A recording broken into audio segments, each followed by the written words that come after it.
ابھی آپ کے سامنے امیر جماعت اسلامی شہر بہاول نگر سید مسعود اقبال شاہ صاحب جماعت اسلامی کی تاریخ اور جماعت اسلامی کی خدمات، ہم سب یہاں پر 83واں جماعت اسلامی دور تحسین منا رہے ہیں۔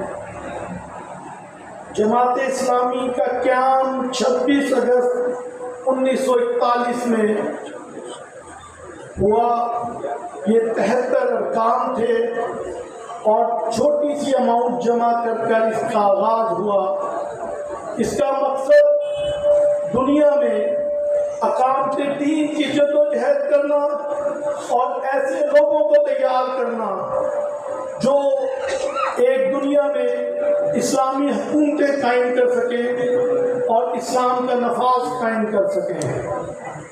جب جماعت اسلامی کے ان لوگوں کو تھوڑا سا موقع ملا، الحمدللہ انہوں نے بہت کام کیا۔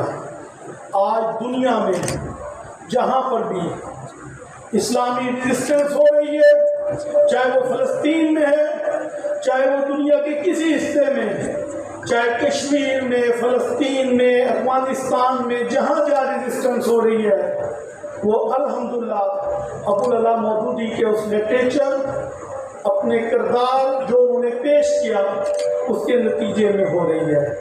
اور طاقتی قوتوں اور اغیاروں کے خلاف یہ جدوجہد الحمدللہ آہستہ آہستہ بڑھتی جا رہی ہے۔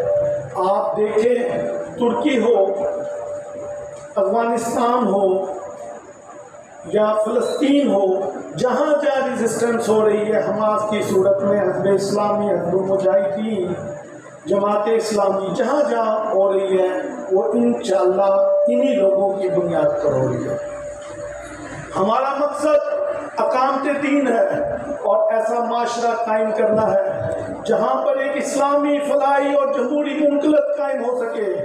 ہم کوئی بھی ایسا راستہ انتخاب نہیں کرتے جو دیانتداری اور صداقت پر مبنی نہ ہو۔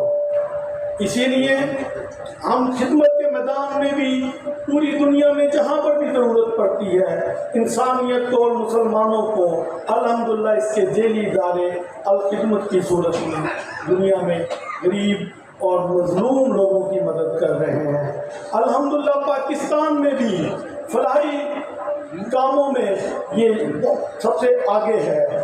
آپ دیکھیں، 92 ہسپتال، 400 ڈسپنسریاں، 344 ڈسپنسریاں اور 92 ہسپتال، 16 آغوش سینٹر اور 1200 ایمبولینسیں، جہاں پر بھی ہمیں چاہے وہ تھر ہو، چاہے زلزلے ہوں، چاہے سیلاب ہو، جب بھی ضرورت پڑتی ہے وہ قوم کے شانہ بشانہ کھڑی نظر آتی ہے۔ الحمدللہ پسے ہوئے طبقات اور محروم طبقات کی جس حد تک ہم ترجمانی کر سکے، ہم ہر حد تک جائیں گے اور اس کی ترجمانی کریں گے۔ شکریہ۔